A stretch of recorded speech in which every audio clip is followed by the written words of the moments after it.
ये कि double engine की सरकार में कैसे हर योजना का लाभ तेजी से मिलता है। நண்பர்களே, நீங்க வீடுதோறும் போங்க. போயிட்டு நீங்க அது விவசாயிகள், ஏழை பாழைகள், பெண்கள், மீனவர்கள் இப்படி ஒவ்வொரு சமுதாயத்தையும் நீங்க அவர்கள் மீது நீங்க கவனம் செலுத்தி அவர்கள்ட்ட போய் சொல்லுங்க. அவங்களுக்கு நீங்க புரிய வைங்க. நம்முடைய நலத்திட்டங்கள் எப்படி திமுக அரசு தடை போடுது, இது தடை போடுறதுனால எவ்வளவு தீமைகள், எவ்வளவு கஷ்டங்கள் மக்களுக்கு ஏற்படுது அப்படிங்கறத அவங்களுக்கு சொல்லி புரிய வைங்க. அதே போல நம்ம பிஜேபி ஆளக்கூடிய மாநிலங்கள் அதோடைய எடுத்துக்காட்டுகளையும் நீங்க அவங்களுக்கு அழியுங்க.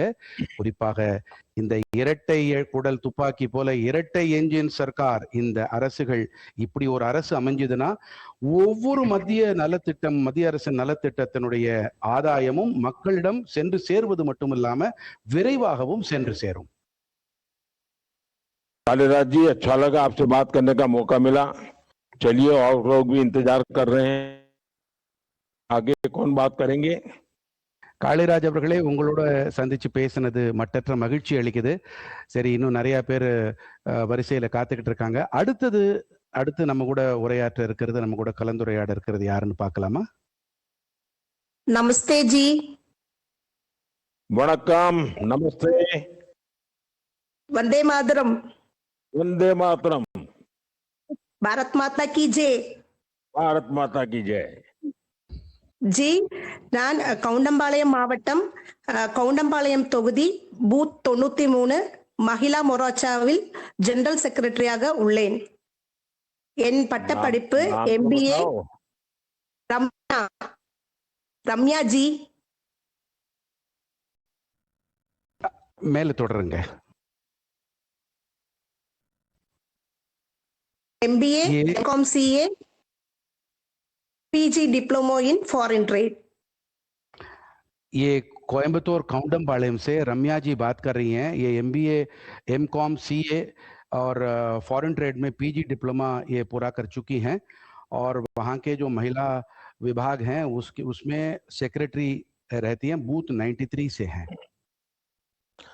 तो रम्या जी, आप तो हमारे उपराष्ट्रपति जी के इलाके से हैं और आप तो कोयम्बतूर के इलाके में हैं, तो कपड़ों के व्यापार से भी जुड़ गए हैं। चलिए, मुझे अच्छा लगा आपसे आज बात करने का मौका मिला है और आप तो महासचिव के रूप में काम कर रही हैं और वो भी बहुत बड़ा काम होता है।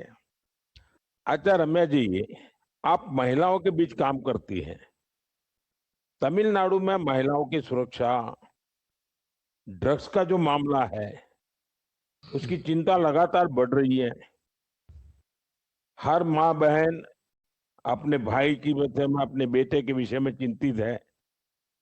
जब आप माताओं और बहनों से मिलती हैं तो आपसे क्या बातें करती है? माताएं बहनें क्या कहती हैं?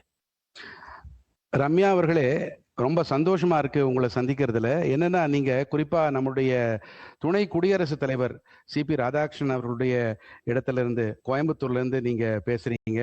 மட்டற்ற மகிழ்ச்சி.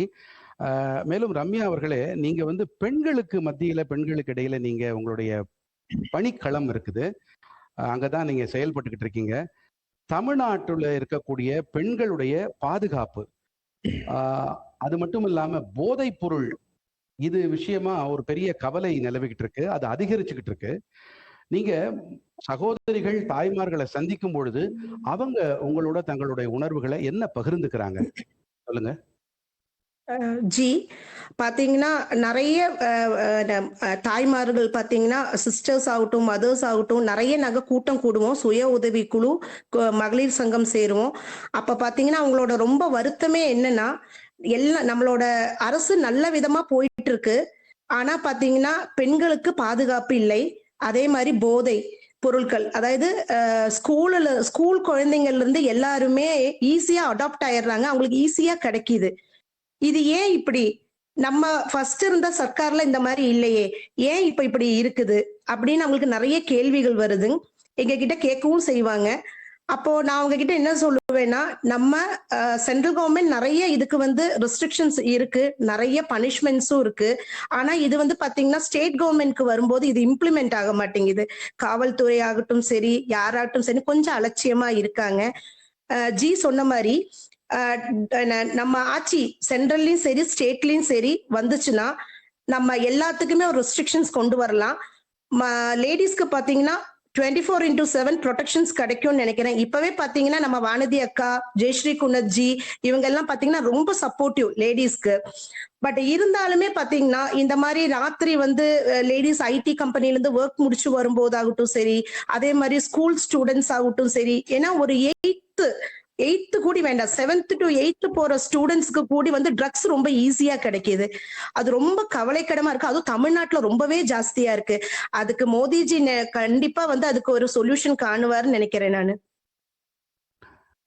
ये सेल्फ हेल्प ग्रुप से जब बात करती हैं तो उनका यही कहना है कि कोई सुरक्षा नहीं महिलाओं के लिए और ड्रग्स से बहुत चिंतित हैं और बहुत आसानी से ये मिल रहा है और जो 8वीं कक्षा में जो पढ़ रहे हैं उन बच्चों को भी ये बहुत आसानी से मिल रहा है और ये स्टेट पुलिस हो या राज्य सरकार हो उसको तिरस्कृत कर रहे हैं, उसके ऊपर कोई कार्रवाई नहीं कर रहे हैं।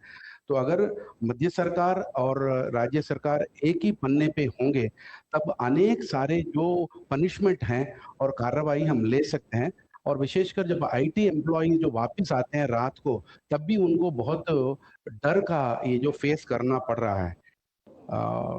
तो यही उन्होंने रम्या जी, आपकी बातों से लगता है कि आप बिल्कुल जमीन से जुड़ी हुई कार्यकर्ता है। आप लोगों के बीच काम करने वाली कार्यकर्ता है और उसके कारण आपको वहां की रोजमर्रा की जिंदगी की दिक्कतें क्या है उसका बड़े विस्तार से आप और बड़े कॉन्फिडेंस के साथ बता पा रही है। रम्या அவர்களே,